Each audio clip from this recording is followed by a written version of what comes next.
संगठन के साथ टिकटों में भी बसपा का भरोसा केवल अपने समाज पर। विधानसभा उपचुनाव में कैडर वोट को ही मजबूत करने की तैयारी में दिख रही है बसपा। जय साथियों, मैं सागर ननीर और आप देख रहे हैं प्रबुद्ध भारत टीवी। अगर आपने हमारे चैनल को अब तक सब्सक्राइब नहीं किया है तो कृपया हमारे चैनल को सब्सक्राइब करें और बेल आइकन को दबाकर ऑल पर क्लिक करें। साथ ही हमारी इस रिपोर्ट को अपने दोस्त परिवार और रिश्तेदारों में शेयर करना भी ना भूले। आरक्षण के मुद्दे पर बसपा सुप्रीमो इन दिनों आक्रामक दिखाई दे रही है। बता दूं कि बसपा ने दलितों के सहारे उपचुनाव की नैया पार करने का इस बार प्लान किया है।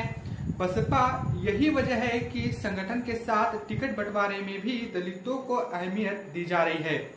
अभी तक बतौर प्रभारी बसपा के 6 प्रत्याशियों के नाम सामने आए हैं। इनमें से 3 दलित है, एक ब्राह्मण, एक ओबीसी और एक मुस्लिम को प्रत्याशी बनाया गया है। इस साल हुए लोकसभा चुनाव के बाद बसपा 10 विधानसभा सीटों पर होने वाले उपचुनाव की तैयारी में जुट चुकी है। बूथ से लेकर जिला स्तर तक कमेटियों का गठन भी किया जा रहा है। जिला कमेटियों में भी लगभग 60% एससी को ही तवज्जो दी जा रही है।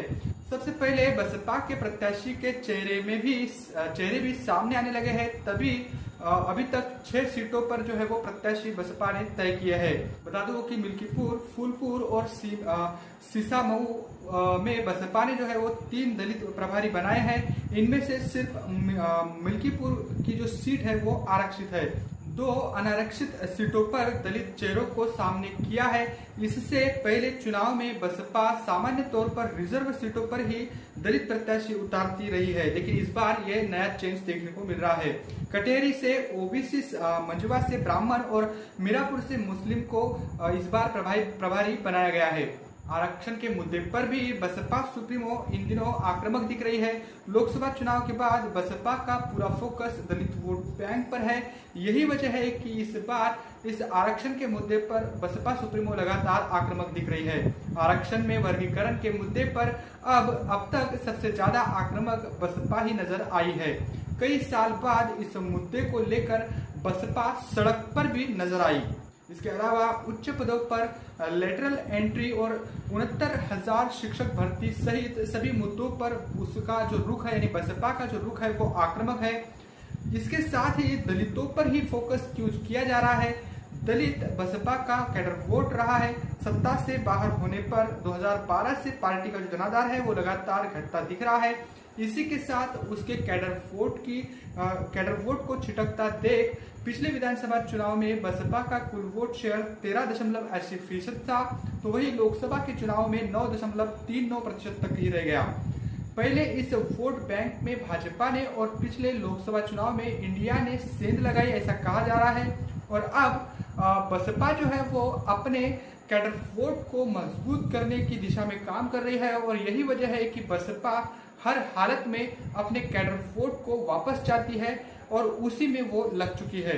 बता दूं कि बसपा इस विधानसभा के जो उपचुनाव होने वाले हैं 10 सीटों पर, इसके लिए काफी मेहनत कर रही है और अलग अलग कैडर बेस कार्यकर्ताओं को मतलब इसमें शामिल किया जा रहा है। उनको काफी महत्वपूर्ण जिम्मेदारी दी जा रही है, जिसमें खास फोकस बसपा का अपने कैडर वोट पर है।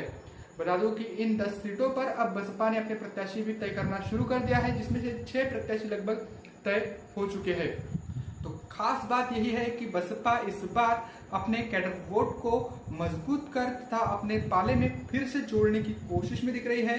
और अब देखने वाली बात होगी कि इस उपचुनाव में बसपा किस प्रकार से चुनाव लड़ेगी। इसके साथ ही बसपा आरक्षण में जो उपवर्गीकरण का मुद्दा है, इसको लेकर भी लगातार अपने जो विचार है, अपना जो स्टैंड है वो रख रही है। और जो अब तक नहीं बसपा सुप्रीमो ने किया, और इस बार जो है वो भारत बंद के मौके पर भी बसपा के जो झंडे हैं वो प्रदर्शन में दिखाई दिए। तो बसपा एक तरीके से बदल रही है, ऐसे कयास भी कई लोगों की ओर से लगाए जा रहे हैं। तो अब देखने वाली बात होगी कि बसपा का जो रूप है वो और कितना बदलेगा और आने वाले इन उपचुनावों के बाद जो विधानसभा के चुनाव है अलग अलग राज्यों के, उसमें भी बसपा का क्या कुछ अहम भूमिका रहेगी, उसमें वो भी देखने वाली बात होगी।